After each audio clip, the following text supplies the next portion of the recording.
हमने इसमें कहा है कि हमारे पहले वाली जो पीढ़ी थी उसने देश की स्वतंत्रता की लड़ाई लड़ी और हमें स्वतंत्रता दिलाया।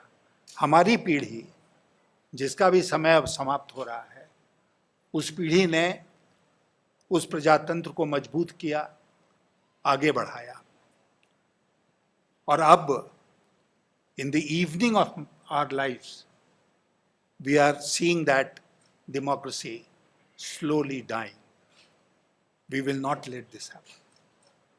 और मैं आपसे बहुत विनम्रता के साथ, लेकिन बहुत जोर देकर इस बात को कह रहा हूं कि मेरे शरीर में खून का एक कतरा भी बचेगा तब तक मैं इस लड़ाई को लड़ूंगा। और ये जो चुनाव है वो इसी लड़ाई का एक मैनिफेस्टेशन है, उसी का एक रूप है।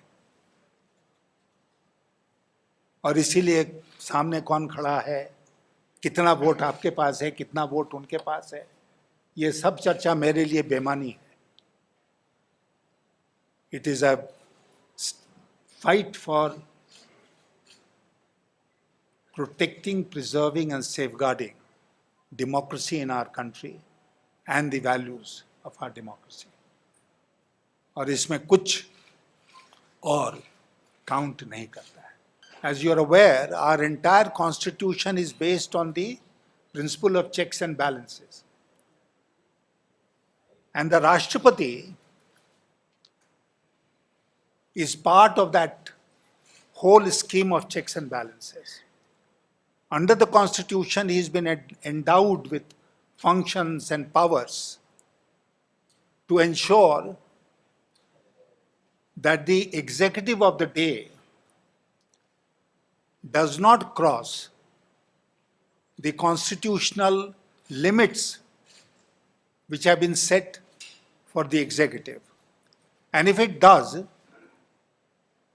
then to stop it from doing so. The President of the Republic has the most important duty of advising the government.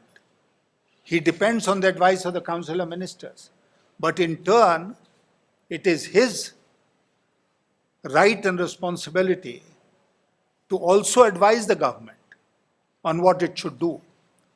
There have been various occasions when, for instance, I have joined an opposition delegation to the Rashtrapati, and we have presented memoranda to him or her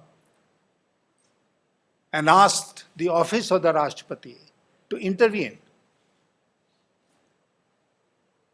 Now, therefore, ये बहुत महत्वपूर्ण है कि राष्ट्रपति भवन में उसी तरह का व्यक्ति जाए जो इन फंक्शंस को, इन जिम्मेदारियों को निभा सकेगा। अगर कोई ऐसा व्यक्ति जाए जो सरकार के कब्जे में है, उसको हिम्मत ही नहीं होगी कि मशवरा भी हम दें, तो फिर इस पद का कोई फायदा नहीं बचेगा। और हम सब जानते हैं कि हमारे इतिहास में, स्वतंत्र भारत के इतिहास में समय समय पर ऐसा हुआ है जब राष्ट्रपति केवल रबर स्टैंप बन के रह गए और अपने संवैधानिक जिम्मेदारियों का उन्होंने निर्वहन नहीं किया। आप देखेंगे इस स्टेटमेंट में कि हम लोगों ने विस्तार से वर्तमान परिस्थिति जो है उसका जिक्र किया है। कैसे प्रजातंत्र के ऊपर खतरा है आज के दिन, कैसे जितनी मान्यताएं थीं, जितने मूल्य थे, वो लगभग समाप्त हो गए हैं। जितनी संस्थाएं थीं वो बर्बाद हो गई हैं और प्रजातंत्र हमारे देश में पंगु हो गया है।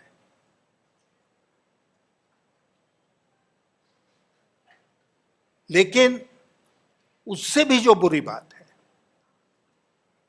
वो ये है कि सरकार अपनी शक्तियों का दुरुपयोग कर रही है, अपने एजेंसीज का दुरुपयोग कर रही है। और किसके खिलाफ? केवल देश के अपराधियों के खिलाफ नहीं, क्रिमिनल्स के खिलाफ नहीं, बल्कि अपने राजनीतिक प्रतिद्वंदियों के खिलाफ। ऐसा दृश्य हमने कभी नहीं देखा। एजेंसीज को मैं बताता हूं व्यक्तिगत अनुभव के आधार पर, एजेंसीज को अगर सवाल पूछना होता था किसी राजनेता से, तो वो समय लेकर उनके घर जाते थे, उनसे पूछते थे कि ये सवाल है, आपका क्या उत्तर है। ऐसा तो नहीं होता था कि बड़े से बड़े नेता जो हैं इस देश के, उनको अप एंड डाउन कराया जा रहा है, ईडी के दफ्तर में आ रहे हैं, जा रहे हैं, 50 घंटे क्वेश्चनिंग हो रही है। क्यों हो रहा है? क्योंकि सरकार की नीयत जांच करने की नहीं है। सरकार की नीयत है बेइज्जत करने की, ह्यूमिलिएट करने की। राजनेताओं को ह्यूमिलिएट करो और देश की जनता के सामने ये दृश्य दिखाओ कि कैसे वो इस दफ्तर से उस दफ्तर जा रहे हैं। ये हमारे प्रजातंत्र के लिए बहुत ही दुख की बात है।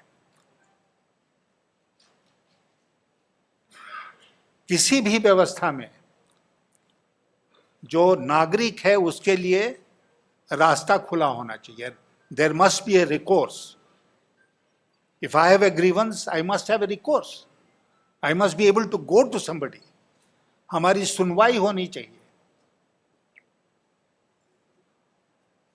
सुनवाई जिस दिन खत्म हो जाएगी उस दिन प्रजातंत्र खत्म हो जाएगा, और आज सुनवाई नहीं हो रही है। There is no recourse for the people, and I am saying it with the fullest sense of responsibility, that there is no recourse anywhere, including the judiciary. कितने केसेस पेंडिंग हैं? आर्टिकल 370 का फैसला हुआ, सुनवाई शुरू भी हुई। सीएए का क्या हुआ? ये सब बड़े महत्वपूर्ण सवाल थे जिन पर तत्काल फैसला आना चाहिए था, सुनवाई होनी चाहिए थी। सुनवाई ही नहीं होगी, क्या कर लीजिएगा आप? So there is no recourse. The citizen is not left with any recourse. और जब ये परिस्थिति बनती है ना, तो आप जानते हैं क्या होता है। समाज में अशांति फैलती है और लोग सड़क पर उतरते हैं। लोग सड़क पर उतरते हैं। जो अभी हम देख रहे हैं कि लोग कैसे सड़क पर उतरे हैं, और खास करके हमारी नौजवान पीढ़ी जो है वो कैसे सड़कों पर आ रही है। और मात्र रेलवे रिक्रूटमेंट का आपको दृश्य याद होगा। आज अग्निपथ स्कीम को लेकर जो कुछ हो रहा है, कहीं कोई कंसल्टेशन ही नहीं है। मैं जब संसद में था तो हमारे संसदीय प्रणाली में आप जानते हैं कि स्टैंडिंग कमिटीज हैं, स्थायी समितियां। और मैं विपक्ष में होते हुए 5 साल तक स्टैंडिंग कमेटी ऑन फाइनेंस में था। और मुझे याद है उस समय के जो मंत्री होते थे, प्रणब मुखर्जी, चिदम्बरम, उन लोगों से लगातार वो हमसे संपर्क में रहते थे और ये कहते थे कि आप सोच समझकर अपनी सिफारिश करो और हम सब सिफारिश स्वीकार कर लेंगे। और अनेक महत्वपूर्ण कानून हमारे सामने आए जिस पर हमने रिपोर्ट दिया, इंक्लूडिंग जीएसटी फॉर इंस्टेंस, जिसको इंसिडेंटली उस समय के गुजरात सरकार ने विरोध किया था उसका। जब हमारे प्रधानमंत्री जी वहाँ के मुख्यमंत्री थे तो गुजरात का जो ऑफिशियल डेलीगेशन आया था कमेटी के सामने, उसने जीएसटी का विरोध किया। और उसके बाद जीएसटी इतना बड़ा कदम बन गया कि मध्य रात्रि को सेंट्रल हॉल ऑफ पार्लियामेंट में उसका फंक्शन हुआ। आजकल स्टैंडिंग कमिटीज काम नहीं कर रही हैं, पार्लियामेंट को पंगु कर दिया गया है। मात्र 25% कानून ही जो लोकसभा राज्यसभा में पेश होते हैं वो स्टैंडिंग कमिटीज के पास जा रहे हैं, जब उस जमाने में ये 75-80% हुआ करता था। तो where is the role of parliament and the standing committees of parliament? बिल्कुल पार्लियामेंट को समाप्त कर दिया गया है। नई बिल्डिंग बनाने से पार्लियामेंट में जान नहीं आएगी। वो मैं बहुत दिनों के बाद आज गया अपना नामांकन दाखिल करने के लिए, बहुत अफसोस हुआ। पहले कितना सुंदर दृश्य था वो, जब हम लोग पार्लियामेंट के अंदर एंटर करते थे और वो विभत्स से कोई भवन खड़ा हो रहा है, उससे पार्लियामेंट की गरिमा नहीं बढ़ेगी। पार्लियामेंट की गरिमा बढ़ेगी जब पार्लियामेंट्री प्रैक्टिसेस, प्रेसिडेंट्स, उनको सम्मान मिलेगा, उनको इज्जत मिलेगा। तो इसीलिए साथियों, मैं कह रहा था कि ये लड़ाई दो व्यक्तियों की लड़ाई नहीं है, ये दो विचारधाराओं की लड़ाई है। It is a battle of two ideologies, and most of the opposition parties have come together now in this election to wage that battle, and it is not going to stop here. I am quite confident that they will remain together and they will carry the fight forward. और मुझे पूरा भरोसा है कि अंत में हम ही सफल होंगे, क्योंकि सच्चाई हमारे साथ है और हम किसी गलत कदम का सहारा इसमें नहीं ले रहे हैं। ये और कई सारी बातें इसमें लिखा हुआ है।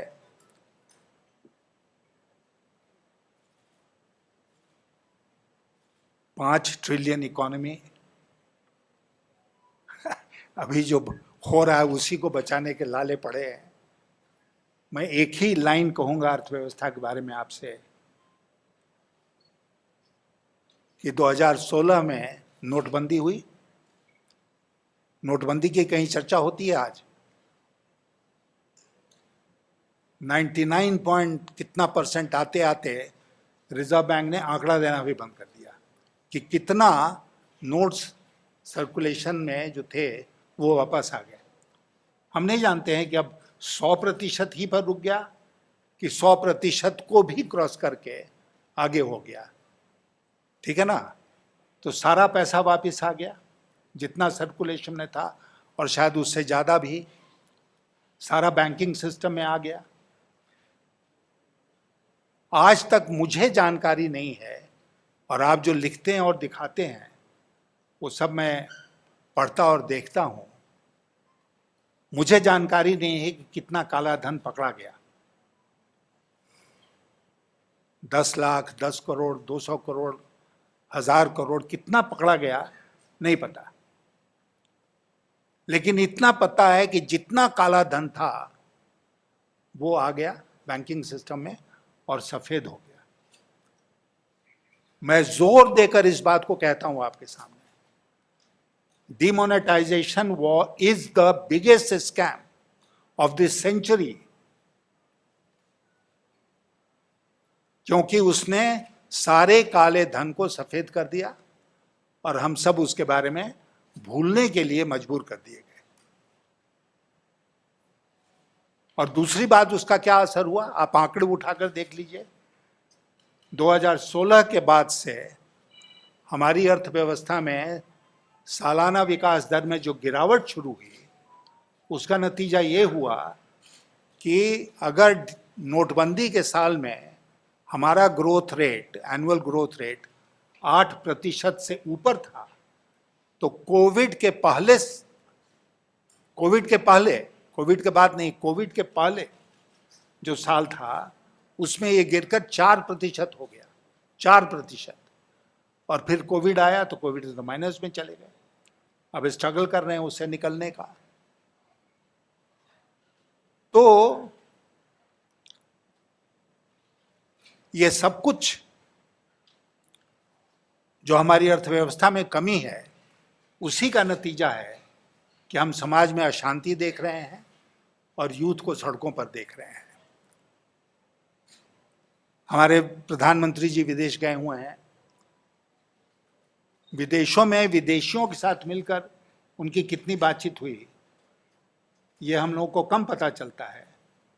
लेकिन वहाँ जो NRIs हैं, उनके साथ उनकी बड़ी बड़ी मीटिंग्स होती हैं। देश की राजनीति की चर्चा वो वहाँ करते हैं विदेशी भूमि पर।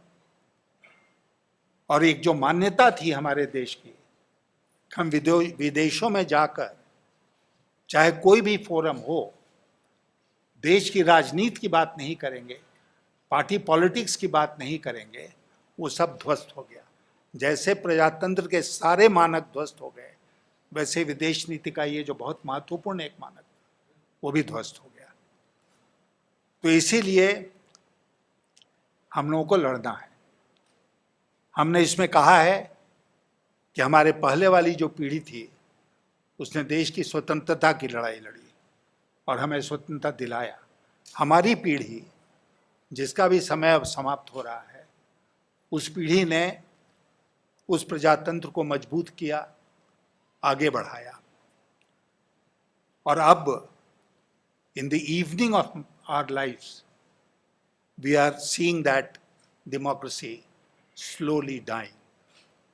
We will not let this happen. और मैं आपसे बहुत विनम्रता के साथ, लेकिन बहुत जोर देकर इस बात को कह रहा हूं कि मेरे शरीर में खून का एक कतरा भी बचेगा, तब तक मैं इस लड़ाई को लड़ूंगा। और ये जो चुनाव है, वो इसी लड़ाई का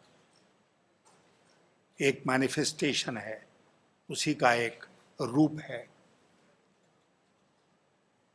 और इसीलिए सामने कौन खड़ा है, कितना वोट आपके पास है, कितना वोट उनके पास है, ये सब चर्चा मेरे लिए बेमानी है। It is a fight for protecting, preserving and safeguarding democracy in our country and the values of our democracy. और इसमें कुछ और काउंट नहीं करता है। बहुत बहुत धन्यवाद आपका।